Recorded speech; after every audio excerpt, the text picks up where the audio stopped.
Syiah itu mengagungkan hari ini karena mereka sekarang sedang apa ini? Di Karbala. Nah, ada orang kemudian yang lupa dengan hari ini hanya karena hari ini diklaim oleh Syiah.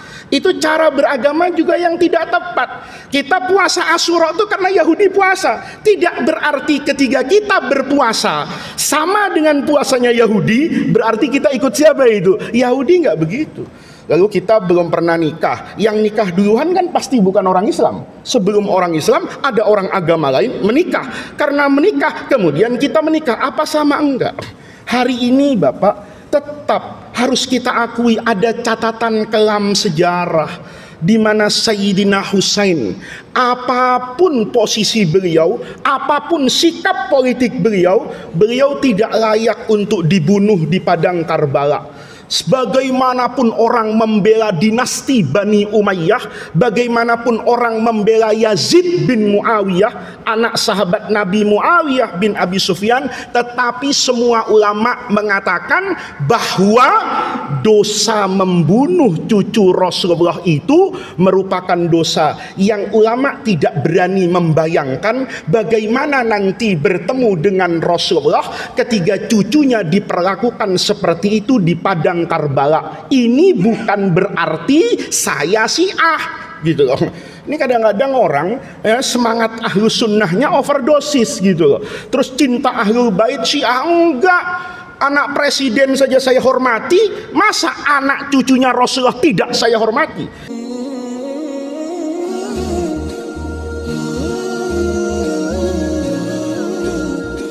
Kata Sayyidina Abdullah bin Zubair, Sayyidina Jabir bin Abdullah bin Haram al-Ansari ini, saya mendengar dari Rasulullah Shallallahu Alaihi Wasallam bahwa beliau Nabi Muhammad bersabda, man wassa'a ala iyalihi fi yaumi Asyura, siapa orang yang meluaskan rezeki kepada keluarganya pada hari Asyura. Hari Asyura itu hitungannya dari maghrib kemarin sampai nanti sebelum apa itu? Maghrib. Itu satu hari kalender Hijriah. Jadi dari maghrib kemarin sampai nanti sebelum maghrib, sampai kalau sekarang itu katakanlah jam 5.50 menit. Nih. Dia meluaskan rezeki, kata siapa ini? Kata Sayyidina Jabir. Ke siapa? Istrinya, anaknya, lingkungannya. Hari ini bagi-bagi apa ini? Rezeki. Kata Rasulullah, orang yang mengerjakan itu karena keimanan dan ketulusannya kepada Allah, Allah akan melapangkan rezekinya sampai Asyura tahun depan. Jadi bapak-bapak nih yang masih pusing dengan tunggakan, ya masih pusing-pusing dengan apa ini cicilan. Nah, hari ini masih ada waktu ini, ya karena murid beliau ini, murid Sayyidina Jabir, Abu Zubair, fajarrabtuhu thalathina sanatan. Saya karena dapat ilmu itu dari guru saya Sayyidina Jabir, maka jarrabtuhu, saya amalkan. Nah ini, saya amalkan berapa tahun? Thalathina sanatan, 30 tahun. Fama akhto'a, apa yang dijanjikan Nabi, ini kan bukan janji anggota DPR ini ya, bukan janji pemerintah yang mungkin meleset ini, bukan janji pejabat yang kadang-kadang janjinya kemana, implementasinya kemana, bukan juga janjinya kiai. Ya ada juga yang janji datang sama Ustadz, ya datang penuh berkah. Tahu-tahu ada saja halangan, saya luput dari janji untuk datang ke sini. Tapi janji Rasulullah itu kalau sudah sesuai dengan SOP-nya, syarat dan ketentuannya, kata Sayyidina Abu Zubair, saya dengar dari sahabat Jabir, fajarrabtuhu thalathina sanatan fama akhta'a. 30 tahun saya amalkan, 30 tahun rezeki saya dilipat gandakan oleh Allah sepanjang tahun. Nah artinya apa nih? Bapak-bapak yang tidak puasa karena panas, karena harus kerja berat, itu jangan sedih seolah kehilangan keistimewaan hari apa ini? Asyura. Cepat selesai pengajian ini, ambil handphonenya, m-bankingnya transfer ke istrinya, ya, kasih istrinya. Kalau biasa tadi mau berangkat ke kantor ninggalkan uang 100.000, ternyata saldo m-bankingnya masih apa ini? Banyak. Bahagiakan istri. perempuan yang berkhidmat kepada kita, perempuan yang melahirkan, perempuan yang membesarkan anak-anak kita, niatannya begitu mencet kupinnya itu, bismillah, ini adalah hari Asyura, saya ingin gembirakan keluarga saya, mudah-mudahan saat mereka bergembira, engkau ya Allah akan memberikan kegembiraan kepada saya di dunia dan akhirat. Ada jamaah saya yang agak nakal, Ustadz Jaya, nanya, itu kalau istrinya satu Pak Ustadz, kalau istrinya 4 luar biasa rezekinya. Nah, soal istri 2, istri 3, istri 4 itu nanti ditanya secara pribadi kepada saya di belakang saja Bapak, tidak masuk materi pengajian ini. Tapi intinya kata Imam Zainuddin Al-Iraqi, hari ini adalah hari yang baik untuk kita menggembirakan keluarga dekat kita. Itu yang kedua. Yang ketiga, ada tradisi Syiah, ya, tradisi Syiah. Syiah itu mengagungkan hari ini karena mereka sekarang sedang apa ini? Di Karbala. Nah, ada orang kemudian yang lupa dengan hari ini hanya karena hari ini diklaim oleh Syiah. Itu cara beragama juga yang tidak tepat. Kita puasa Asyura itu karena Yahudi puasa. Tidak berarti ketika kita berpuasa sama dengan puasanya Yahudi, berarti kita ikut siapa itu? Yahudi, nggak begitu. Lalu kita belum pernah nikah. Yang nikah duluan kan pasti bukan orang Islam. Sebelum orang Islam ada orang agama lain menikah. Karena menikah kemudian kita menikah. Apa sama enggak? Hari ini Bapak tetap harus kita akui ada catatan kelam sejarah di mana Sayyidina Husain, apapun posisi beliau, apapun sikap politik beliau, beliau tidak layak untuk dibunuh di padang Karbala. Sebagaimanapun orang membela dinasti Bani Umayyah, bagaimanapun orang membela Yazid bin Muawiyah, anak sahabat Nabi Muawiyah bin Abi Sufyan, tetapi semua ulama mengatakan bahwa dosa membunuh cucu Rasulullah itu merupakan dosa yang ulama tidak berani membayangkan bagaimana nanti bertemu dengan Rasulullah ketika cucunya diperlakukan seperti itu di padang Karbala. Ini bukan berarti saya Syiah gitu loh. Ini kadang-kadang orang semangat ahlu sunnahnya overdosis gitu loh. Terus cinta ahlul bait Syiah, enggak. Anak presiden saja saya hormati, masa anak cucunya Rasulullah tidak saya hormati? Saya punya guru, anaknya saya hormati. Khidmat kepada guru itu yang mendatangkan keberkahan ilmu. Berapa banyak ulama besar dunia ini, kalau mau saya ceritakan manakibnya, sejarahnya, itu waktu jadi murid biasa aja. Kenapa kemudian mereka menjadi murid yang luar biasa? Itu karena takzim sama guru. Imam Malik gitu, kalau sudah menyebut di kota Madinah Imamu Daril Hijrah, ini guru Imam Syafi'i, ini Shahibus Sunnah, itu kalau ngajar itu ketika bilang qala Rasulullah sallallahu alaihi wasallam, itu matanya menatap kuburan Nabi dengan penuh takzim. Kenapa? Dia nyebut Rasulullah, dia tahu orangnya ada di situ, maka sebagai lambang takzim dia nengok ke kanan takziman li Rasulillah sallallahu alaihi wasallam. Imam Ahmad bin Hambal itu imam yang sabat ketika dicambuk oleh khalifah-khalifah gendeng zaman Abbasiyah itu untuk mengikuti apa yang dimaui oleh dinasti Abbasiyah. Imam Ahmad tuh dicambuk. Kata tukang cambuknya, seandainya saya cambuk itu sapi, mati. Disiksa seperti itu. Begitu sampai akhir hayatnya, khalifah datang. Dia katakan, guru, ij'alni fi hilin, saya minta halalnya. Dulu kakek saya, bapak saya itu menyiksa guru, saya tahu itu kezaliman. Apa kata Imam Ahmad? Jangan pusingkan itu ya Amirul Mukminin. Saya semenjak masuk istana dulu mau kamu siksa oleh bapakmu, kakek moyangmu, itu sudah saya maafkan dosa mereka. Kenapa?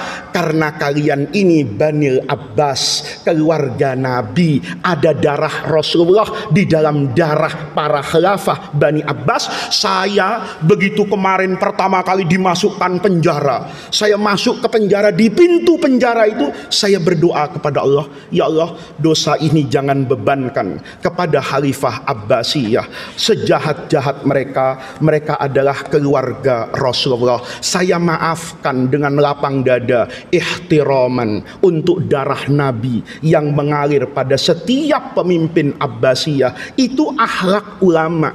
Kita ini karena diklaim Syiah Asyura terus takut. Ingat bapak-bapak, itu ada peristiwa. Nah, ketika peristiwa itu kemudian diingat oleh sebagian saudara kita dengan menjadikan Asyura itu hari untuk bersedekah kepada siapa itu? Anak yatim. Karena ingat hari itu dari semua keluarga Sayyidina Husain cuman satu yang ditinggal dan dibiarkan apa ini? Hidup, Imam Ali Zainal Abidin. Itu yang dibiarkan hidup menjadi anak yatim. Karena ingat itu, maka kemudian orang ayo kita bersedekah kepada anak yatim. Sampai di sini itu semua dibolehkan oleh agama. Yang saya tidak setuju itu kalau sedekah sama anak yatimnya dipajang, anak yatimnya dinaikkan ke atas apa itu mimbar, di foto-foto di medsos. Bukan seperti itu cara bersedekah yang baik dalam Islam. Bersedekah yang baik itu bukan saja sedekah uang, tapi juga sedekah hati. Jangan sampai orang yang membutuhkan bantuan dia terpaksa mengorbankan air muka dan harga dirinya, berdiri dan berbaris di depan rumah orang kaya, menjual harga dirinya, dilihat orang, oh gue baru tahu nih ternyata miskin loh ya, susah loh ya cari sedekah. Itu bukan sedekah yang baik. Kalau mau datang, kalau mau bersedekah, cari anak yatim, kumpulkan dalam kegelapan malam, kumpulkan dalam kesendirian. Kalau perlu datangi rumahnya sendirian dengan syarat ibunya tidak cantik dan sudah tua. Nih kalau ibunya masih cantik dan masih muda, itu datangnya tolong ngajak Pak RT.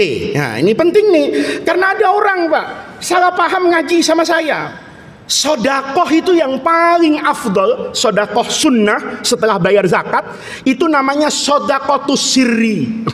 Bapak tahu kan hadis Nabi, sab'atun yudhilluhumullahu fi yaumin la dhilla illa dhilluh. Nanti pada hari kiamat nggak ada orang yang bisa mendapatkan perlindungan. Semua orang keringetan panas kecuali 7 kelompok nih. Nanti Allah kasih apa ini? Payung ada AC-nya Pak. Nggak kepanasan di padang mahsyar sampai diadili di mizan. Allah kasih perlindungan. Siapa? Orang yang ngasih sedekah. Ini gambarannya kata Nabi, saking dia ikhlasnya, nggak mau kelihatan orang, tangan kanan memberi, tangan kiri nggak tahu. Namanya sodakotus sirri. Ini orang yang suka sedekah kayak gini nih, sepi-sepi ya, masukkan uang. Ada orang puasa dikirimin GoFood tanpa tahu siapa yang ngirim. Jangan bikin sahur on the road bawa wartawan gitu, cekrek posting di Facebook. Hilang itu ikhlasnya, itu hilang itu tulusnya, riaknya masuk nanti. Itu sedekah sirri Pak.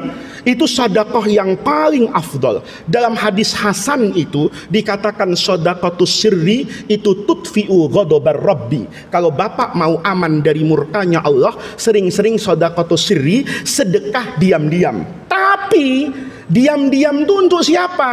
Untuk orang dia perlu menyembunyikan sedekahnya di hadapan orang lain, yang kalau orang lain tahu datang sifat riaknya. Kalau nggak datang sifat riaknya, bilang sama orang itu. Contohnya apa? Bapak Ustadz Jaya dengan saya ini ada riaknya. Kalau saya ngasih orang miskin di depan Ustadz Jaya, hati saya seneng. Alhamdulillah, pas sedekah ada imam masjid Nurul Barkah, pasti dia nanti cerita sama jemaah, oh ternyata Faiz itu dermawan ya, saya lihat ini. Saya senang gitu kan. Maka saat ada Ustadz Jaya, sebaiknya saya bersedekahnya diam-diam. Tapi kalau di depan istri kan nggak ada riaknya. Ini ada juga suami rajin nyantuni janda muda ya, yang nggak punya pekerjaan, ada anak yatimnya, diam-diam. Tahu-tahu begitu dicek mutasi rekening banknya, ada nama perempuan nih. Istrinya nanya, abang siapa ini? Ini anak yatim, ini ibunya saya santuni untuk anak yatim. Kok abang nggak bilang-bilang saya? Lo nggak ngaji sih, kata kebanyakan nonton sinetron. Coba ngaji, itu di Sahih Bukhari, di Sahih Muslim, hadis muttafaq alaih di Kutubus Sittah. Ada 7 golongan orang yang nanti dipayungi sama Allah. Orang yang sedekahnya diem-diem. Pertanyaannya, bapak yang nyantuni janda cantik muda diem-diem itu karena ingin menjauhkan diri dari riya, apa takut ketahuan ketua BPK di rumah? Kalau ingin menyembunyikan dari istri, itu tanggung jawab masing-masing. Jadi bapak-bapak, ini inti pada hari Asyura. Hari ini adalah hari yang baik, hari ini adalah hari yang penuh dengan rahmat. Bagaimana tidak rahmat? Bapak yang berpuasa hari ini, itu dosanya Allah apa kan itu? Allah ampuni selama 1 tahun. Maka hari ini hari yang penuh dengan rahmat. Orang yang tidak bisa berpuasa bukan berarti tidak bisa meraih rahmat Allah. Ada yang meraih rahmat Allah dengan puasa, ada yang meraih rahmat Allah dengan mendatangkan senyuman kegembiraan kepada keluarga dekat. Ada orang yang bisa mencapai rahmat Allah dengan bersedekah dan berbagi kepada orang-orang yang perlu untuk kita berikan bantuan. Ini yang bisa saya sampaikan pada pengajian siang hari ini. Mudah-mudahan Allah jadikan jam'ana hadza jam'an marhuma. Perkumpulan kita selalu perkumpulan yang menghantarkan diri kita semua untuk mendapatkan rahmat Allah Subhanahu wa taala. Wa tafarruqana min ba'dihi tafarruqan ma'suma. Saat kita harus berpisah pun perpisahan yang dijaga oleh Allah. Tidak berarti kalau kita di dalam masjid bersama selalu zikir kepada Allah, saat kita kemudian berpisah keluar dari masjid, kita tidak mengerjakan pekerjaan yang diridhoi oleh Allah. Mudah-mudahan kita berkumpul bertemu dengan rahmat Allah. Kalaupun berpisah dari majelis ini, pisahnya tetap pisah perpisahan yang dirahmati oleh Allah Subhanahu wa taala. Mudah-mudahan di hari yang baik ini Allah senantiasa membersamai kita dalam perjalanan hidup di dunia ini. Mudah-mudahan Allah memberikan dorongan yang kuat kepada kita untuk menjadi orang yang rajin berpuasa, orang yang rajin berbagi, orang yang sibuk membagi-bagikan rahmat Allah kepada semua makhluk Allah yang ada di dunia ini. Mudah-mudahan itu semua menjadi tawassul dan wasilah kita untuk mendapatkan khairat dunya wal akhirah. Rabbana atina min ladunka rahmah wa hayyi lana min amrina rasyada. Allahumma la tahrimna khaira ma indaka li syarri ma indana. Kurang lebihnya saya mohon maaf. Assalamualaikum warahmatullahi wabarakatuh.